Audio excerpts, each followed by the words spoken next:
कधीच नाही चुकणार तुमचे फेवरेट टीव्ही शोज झी5 सोबत, तेही एकदम free. Yes. Sir, may I come in? Come in. Sir, मला माहिती आहे काल माझ्यामुळे तुमचा खूप वेळ वाया गेला। सर, मी तुमचा जास्त वेळ घेणार नाही, फक्त 2 मिनिटं हवी आहेत तुमची। बोला। Sir, if you don't mind, मला तुम्हाला काहीतरी द्यायचंय।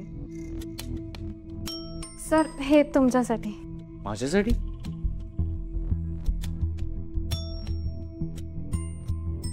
काल माझ्यामुळे तुम्हाला जो काही त्रास झाला आणि तुम्ही जे काही केलत माझ्यासाठी, त्याच्यासाठी हे।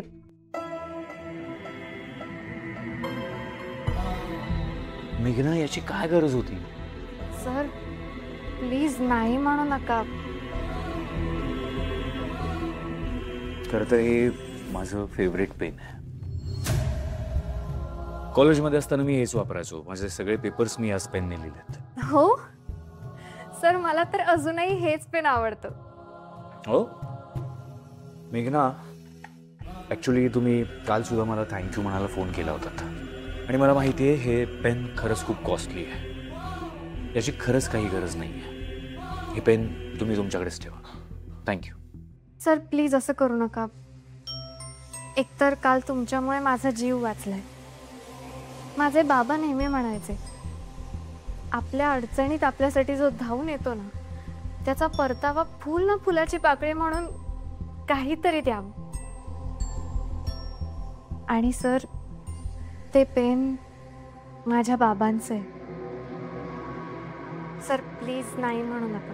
मी रिक्वेस्ट करते तुम्हाला, प्लीज सर, प्लीज। ओके। आणि कालच्यासाठी once again thank you so much. Okay.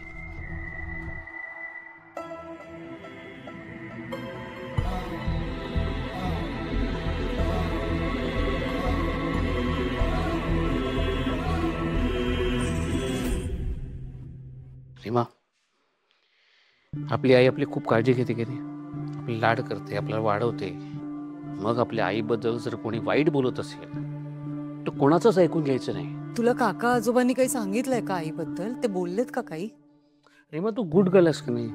तर तुझ्या आईबद्दल काका आजोबा काही वाईट सांगत असतील तर त्यांचं अजिबात ऐकायचं नाही। बोललेत का काही? त्यांनी काहीच नाही सांगितलेलं।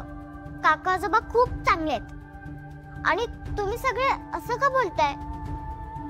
तू आईचा फोन घेऊन गेलीस की नाही काका आजोबांना दाखवायला? त्या आईने पाहिलं का? केलंस असं? यापुढे काका आजोबांचं काहीही ऐकायचं नाही, कळलं तुला? काय ऐकायचं नाही काका आजोबांचं? काका आजोबा वाईट नाहीयेत।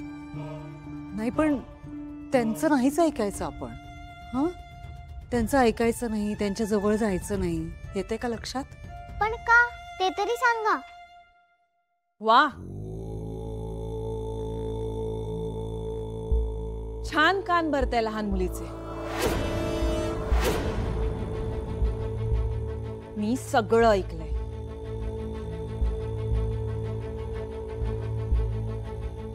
भाऊजी घरात मोठे आहात ना तुम्ही, मग हे सगळं करताना काहीच कसं वाटलं नाही तुम्हाला? रीमा, तू चित्र काढत होतीस ना? जा चित्र पूर्ण कर। जा जा जा।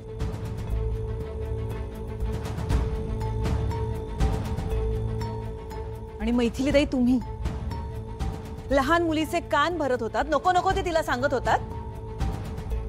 आम्ही काय करत होतो ते आधी समजून तर घे। गरजच नाहीये मला समजून घ्यायची। मी बघितलं ना, ऐकलं ना सगळं। ती सांगत होती की काका आजोबा चांगले आहेत, वाईट नाहीये, तरी सुद्धा तुम्ही दोघं सांगत होतात की त्याच्या जवळ जाऊ नकोस, त्याच्याशी बोलू नको, त्याचं ऐकू नकोस। काकू, मग हे सगळं नेत्राने सांगितलं म्हणूनच झालं असणार ना? म्हणूनच होणार ना।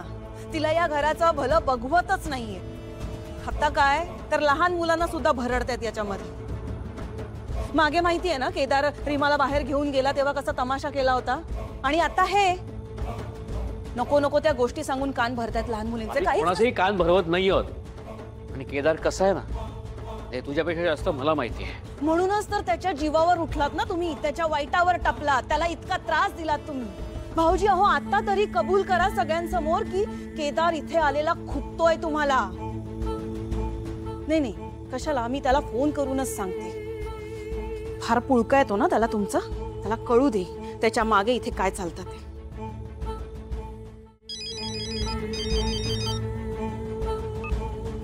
बोल केतकी.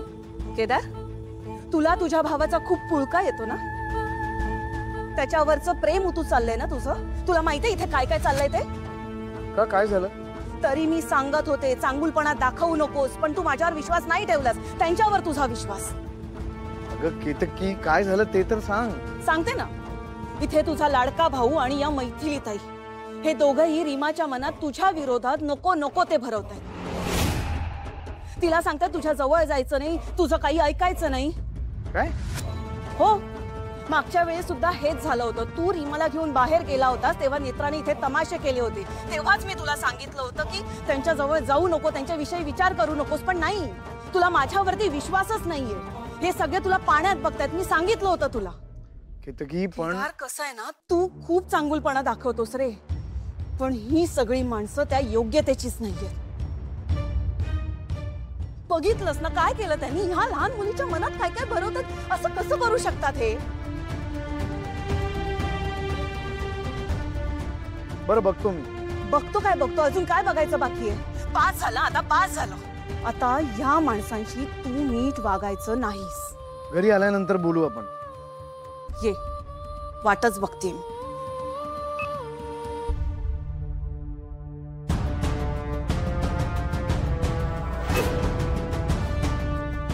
आता व्हिडिओ पण डिलीट केलाय. आता सरळ करतो मी एकेकाला. सर केदार सर नाही आहेत तर त्यांनी सांगितलंय सरांना सगळे अपडेट तू दे. ओके ठीक आहे, बस. थँक्यू.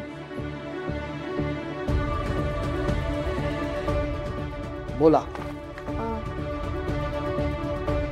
सर केदार सर जे प्रोजेक्ट लीड करतायत ना त्याची टाइमलाईन रेडी आहे. त्यांचं असं म्हणणं आहे की डेडलाईनच्या आधीच ते प्रोजेक्ट कम्प्लीट होईल. डेडलाईनच्या आधीच टाइमलाईन रेडी?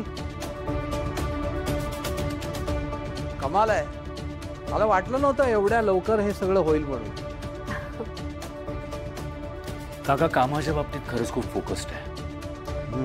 त्याचा एक्सपिरियन्स आपल्याला डेफिनेटली फायदा होईलच. अर्थात सर.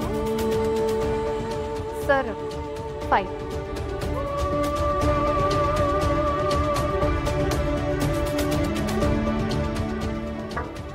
येस.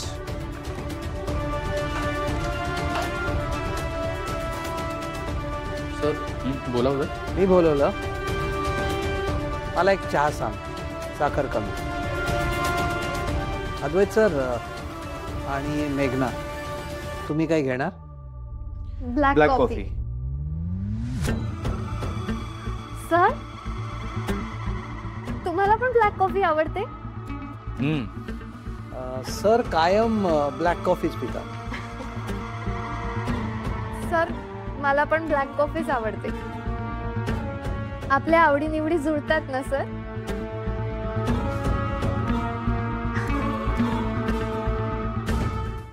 झी5 ॲप डाउनलोड करा आणि पहा सर्व एपिसोड्स एकदम फ्री.